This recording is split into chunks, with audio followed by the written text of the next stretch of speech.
All right. Hey, everyone. I am joined by James Rojas and John Camp. They are authors of Dream, Play, Build, and I will make sure that everyone has the link to their book so you can buy their book and check out all of their ideas in their book about dreaming, playing, and building in the city space and rethinking how we engage communities as cities. So I'm going to jump over to them in Oakland right now to talk about your community engagement work. So let's start with an overview of what you're proposing in this book and thinking of cities as the audience, because that's who's watching this right now.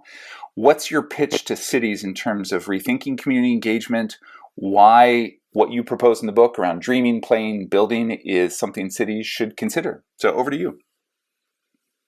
Well, the book really looks at why traditional ways of doing community engagement don't work, why they generate dissatisfying results, and how a lot of that has to do with the meaning of engagement that's used. So if you engage people around talking, it's going to fire up a particular part of their brains. It's not the part of our brain that's known for being creative. And so people are going to stick to what they know. They're kind of in survival mode, so they're just going to focus on the here and now. And that's why at the end of the day, a lot of planners end up thinking, well, that was a waste of time, because people said the same things they always say. They want more parking, they want less density, and they don't want any traffic. But if you shift the medium of engagement, you have people work with their hands and senses, you're going to totally change the outcomes of the engagement, because people are using a completely different part of their brains. And it's the part that's creative, it's the part that's aspirational, it's the part that allows people to transcend the here and now and really think about, entertain, and imagine a world that looks different than the world today, but a world that they want to live in. So how do you convince city officials, in this case, it could be national government officials or local officials or businesses, to do the following? And I'm going to excerpt a quote from your book, and it says this: ultimately, this book is meant as a guide to lead you toward understanding with confidence that what seems like just play, in quotes, can lay the groundwork for better outcomes and better lives. So let's say a city official picks up this book, Dream, Play, Build, and feels like they're going to have a difficult time convincing their colleagues to, quote, just play in their engagement with the community, in their design process. How do you justify this approach for folks that might be skeptical? Well, I think part of it is that you have to look at how the outcomes change between the traditional community engagement that you do and this kind of community engagement that you do. And that's why a good chunk of the book is devoted to a year-long project that we did with the community in Southern California, where we led them through a series of, you could call them like play-based types of engagement. So a hands-on model building workshop, pop-up model, and then a sensory-based walking tour. And then we had a final kind of review-based engagement at the end where people would come in and review the plans and designs and drawings we came up with. And, we put that in the book in part because we always get this very question. So why would we do this kind of engagement? And why would we do this as opposed to just doing the traditional kind? And how does it lead to the kinds of things that we need to create? Plans, designs, drawings, zone changes, and economic analysis.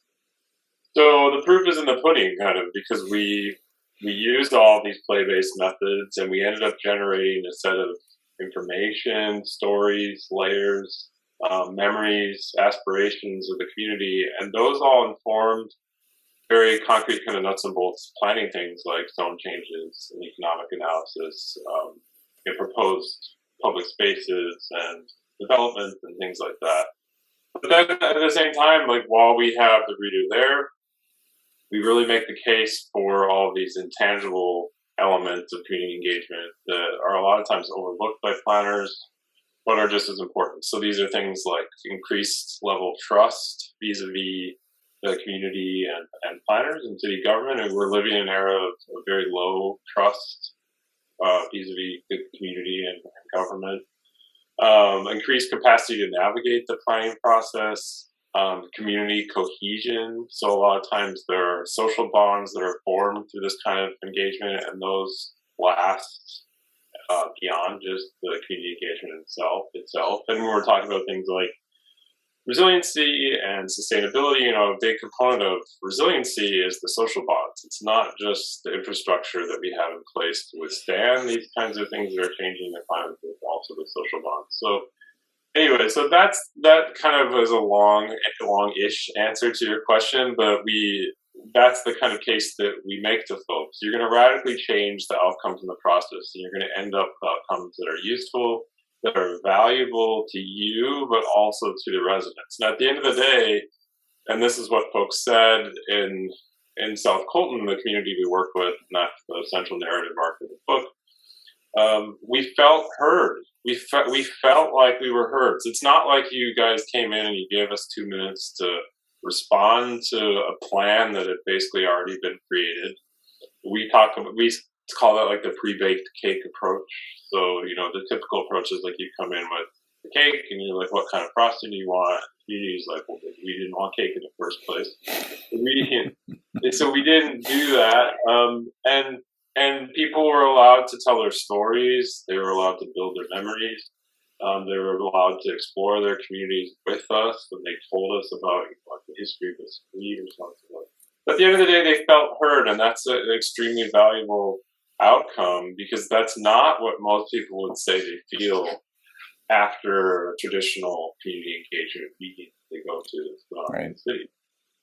Yeah, sorry. It's also important to have the residents be part of the solution to the problems, rather than the planner saying, okay, we're going to have AV because that's going to solve this problem. But I think everybody has a problem to climate change in their head. And we have to listen to all these problems that they have, so that the planning process is kind of a two-way street. Not the planner has to do everything, but the community members say, well, these are our solutions, and we want to go out there and do them.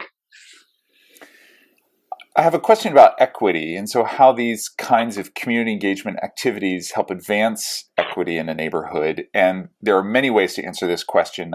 I'm going to read some of the text that gets into this conversation, but of course there are many answers to the question. 2 paragraphs. A landmark study on the demographics of those who attend and speak at public meetings revealed that public meeting goers are more likely to be older, male, longtime residents, voters in local elections, and homeowners. Complicating matters further is what takes place once the meetings begin. Not everyone will speak. However, it takes a particular kind of person who is ready and willing to speak in front of a crowd and before a panel, board, or committee. I'm just pulling some of the sentences that really resonated with me as I thought through equity here and what you're trying to disrupt in terms of past precedent or tradition at public meetings. Thoughts on how these types of community engagement activities help advance equity in a neighborhood? Yeah, well, the whole idea was started when they were looking for LA Metro, and we were working with Latino communities. We would have 50 Latinos in the room, but they wouldn't talk.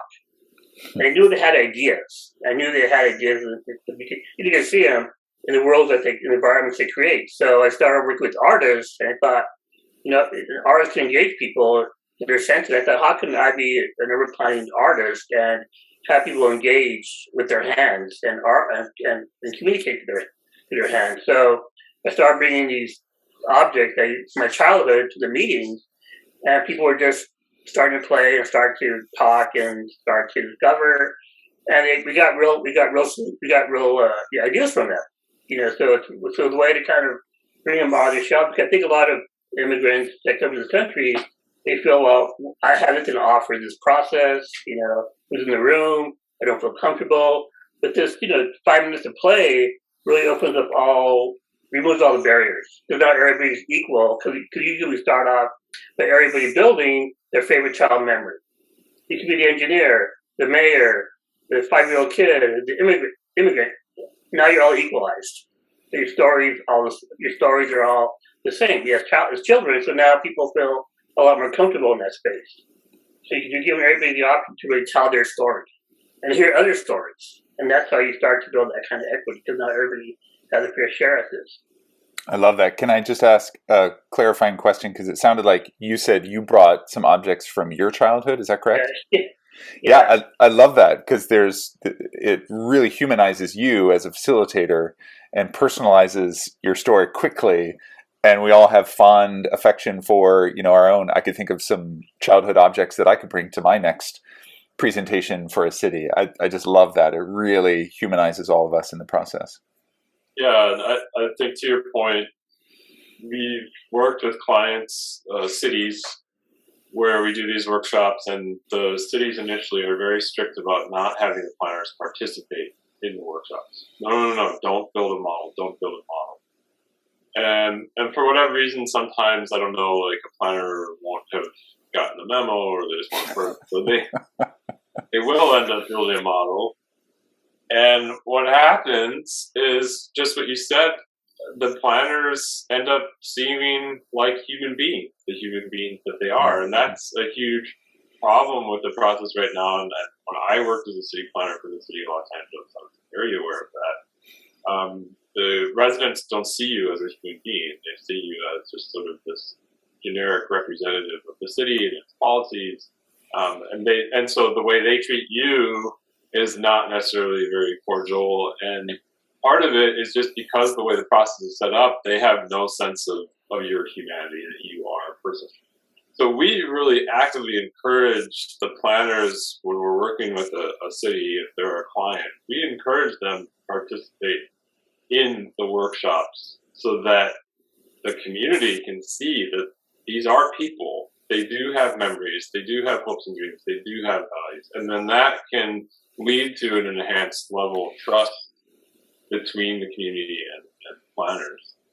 And the other thing I was going to say about equity, too, to your question about equity, but what we try to do is embed equity into the process.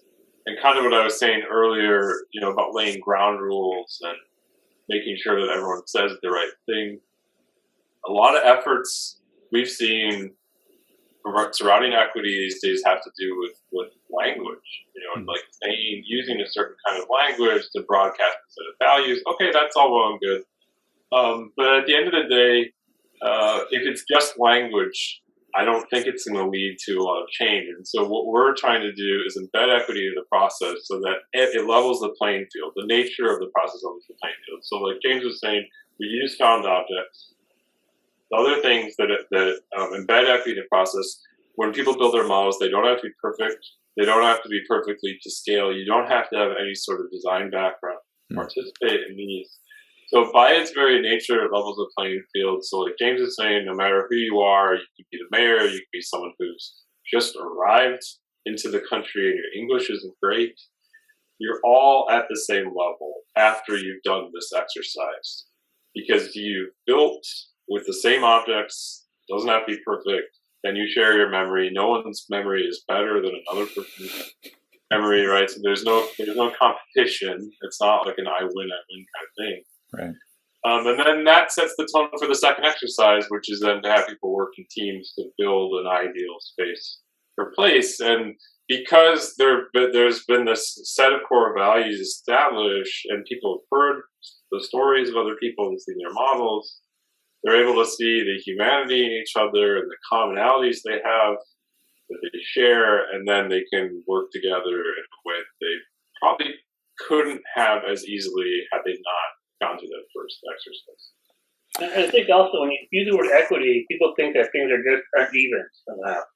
Therefore, you have this fight under the unevenness about people's lives. And I think you want to really avoid that because you want everybody to contribute to a solution, no matter where you come from. Well said. Well said. Okay, let's pivot now to some of these images that I'll have you storytell in terms of what we're seeing.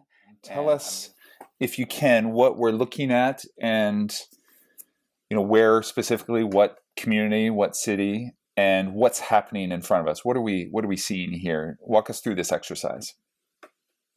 This is a pop-up model we did for South Colton as part of their South Colton Livability Corridor Plan. And this model I built of the community, we placed it in front of the market on the Saturday in the afternoon.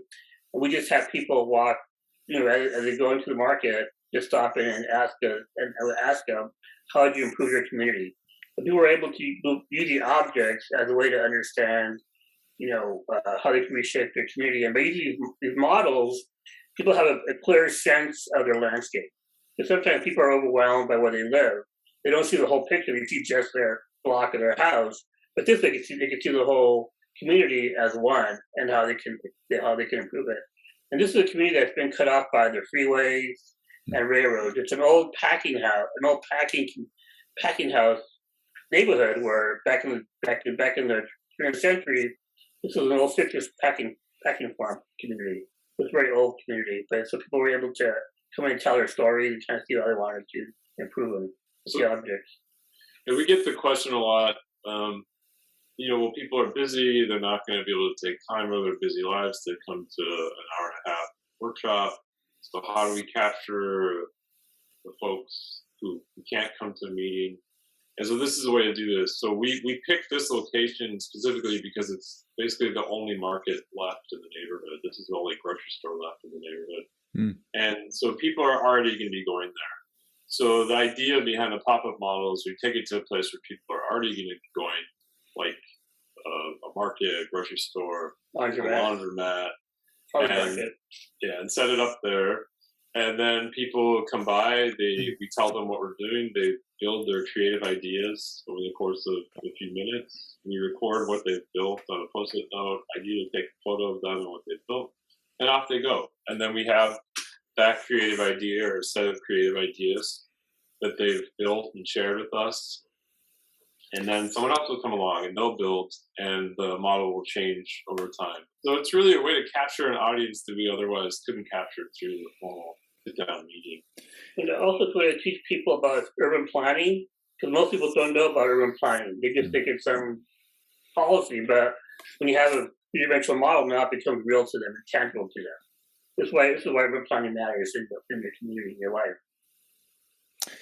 Yeah, and I can imagine that the found object nature of your display here is more accessible for people who don't want to feel like they're getting sold something. So, there's tabling often in front of markets, and it's difficult to get people to pay attention because they feel like they're being sold something. But as I look at this display, I'm guessing people don't have that impression, which might make them more likely to come up and talk to you. Do you ever find it, like, how do you engage? What's the invitation to people as they walk by? The invitation is the model itself, the object. Right. It really is, and I think we say this in the book. There's no need to broadcast what you're doing and try to flag people down as they're walking past. The people who are naturally drawn to this kind of thing are just going to walk towards the model and ask what we're doing, and that's what we see happen. So there isn't that kind of if we were tabling for getting signatures for a petition. That'd be very different because and I've done that before as an environmental activist when I was younger. In this case, they just walk up to the model. What is this? What are these objects? What are all these colorful objects here? What are you guys doing? And then that starts the conversation. So people have asked us, are we selling perfume bottles? Like, nope, we are not selling perfume bottles. So with this picture here, it looks like you're in a workshop. And so these are folks who are engaging with you for that hour and a half. Is that right? Mm-hmm. Yep. Yeah. And how did you find them? How did they first get invited to the workshop? Yeah, that's a good question. So this was a workshop we did with the city of Santa Monica. And so cities will publicize the workshops through their networks. And then the other way that folks get to the workshops that we found was really effective is you have folks who are really embedded in the community, a local council member, folks who work for local nonprofits, community organizations, who are trusted. They can then publicize the event as well. And if they know that the event is not going to be your typical go to a meeting, listen to a presentation, sit through a Q&A and maybe ask some questions where you'll have maybe 2 minutes to speak.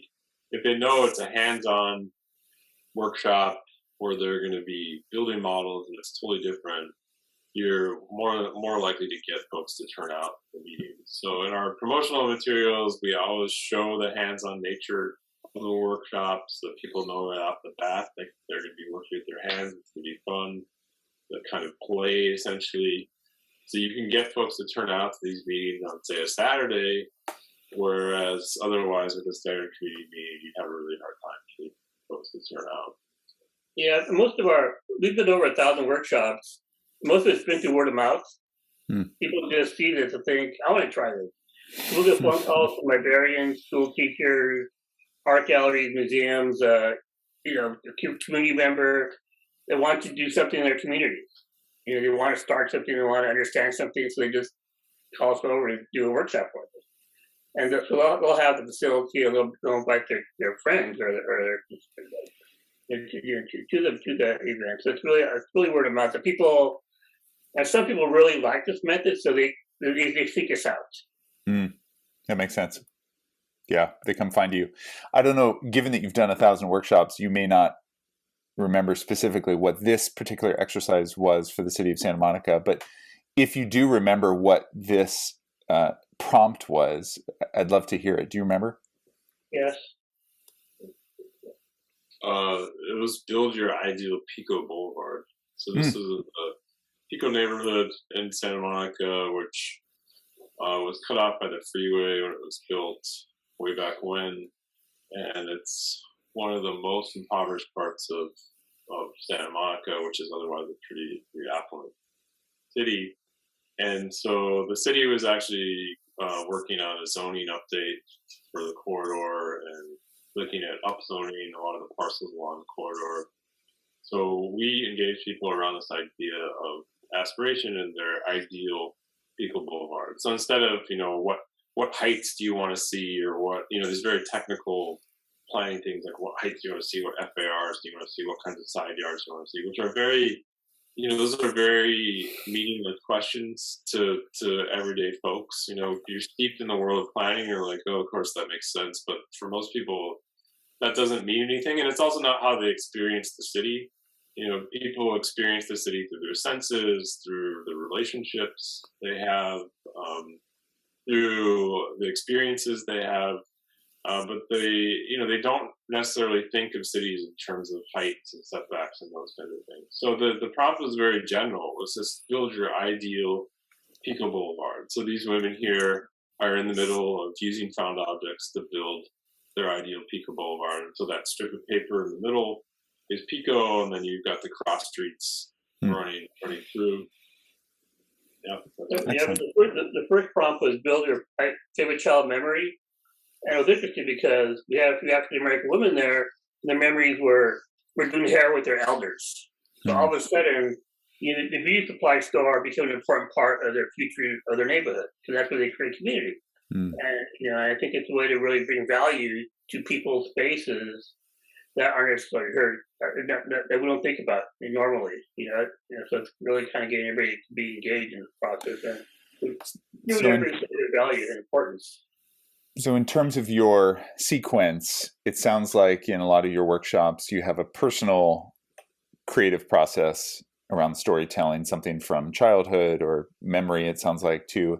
And then after that personal sharing, then you zoom out a little bit and get into community dreaming, building, designing. Is that right? Yes. Yeah. So I think the memory of childhood helps people reflect upon the importance of the built environment around them. Because now they realize the tree, the hair roller, my auntie was important to me as a child, and that space was important. I can articulate their spatial desires to create these really nurturing places they want to be in. I think a lot of times planning becomes too abstract, and we don't think about the personal connection that your body has with that space. The childhood memory reminds everybody about that connection. Why the sound of water was important, why the smell of flower was important, and then these kind of things you want to reintegrate into the city of the future. And usually people's childhood memories always evolve around nature. It's always outside, with nature, interactive. It's always an experience.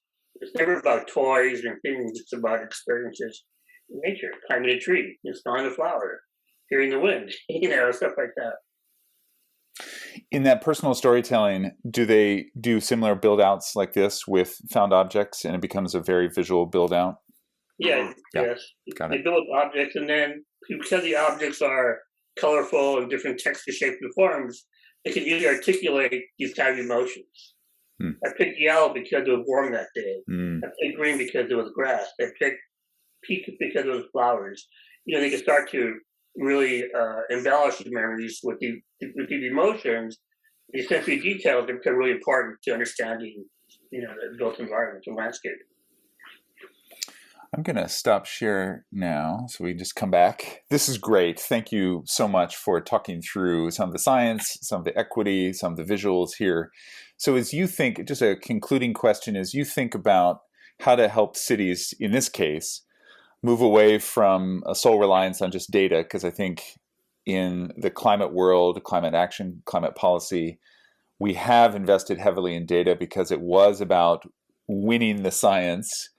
And so there was an overemphasis on the data, and data are clearly important, part of the process here in the puzzle. But there was a lot of planning around that data. What's your hope for cities in terms of this work around dreaming, playing, building? You know, in 5-10 years, how, if you could wish for the cities this work scaled up, what might it look like in terms of how we engage communities around this space?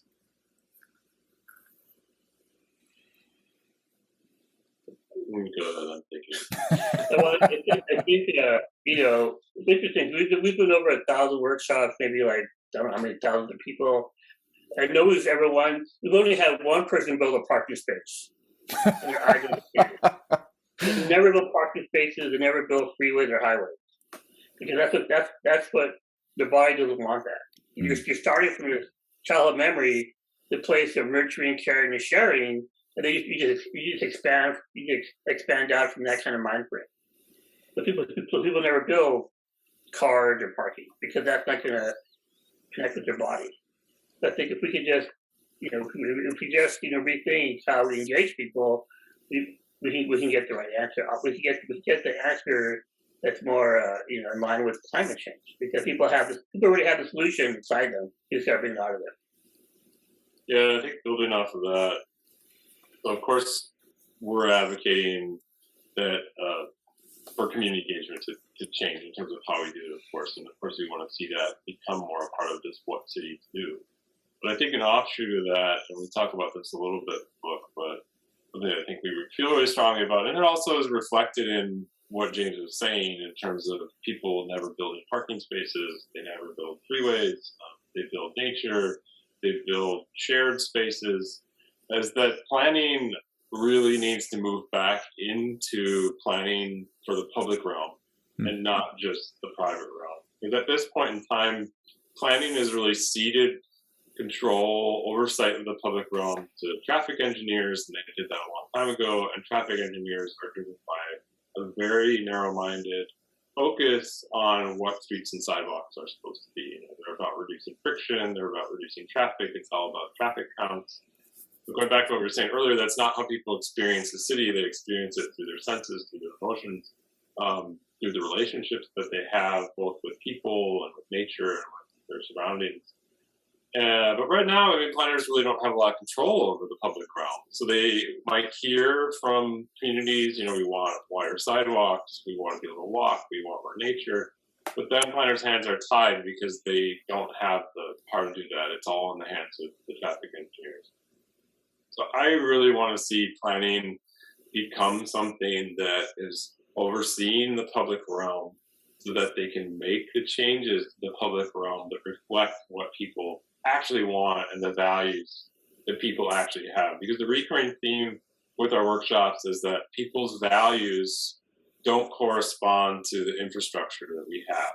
And there's this kind of running assumption that, well, America is an individualistic culture, so therefore we have the infrastructure that reflects that culture. So we have cars, we have freeways, we have parking because we're all individuals and that's what people want.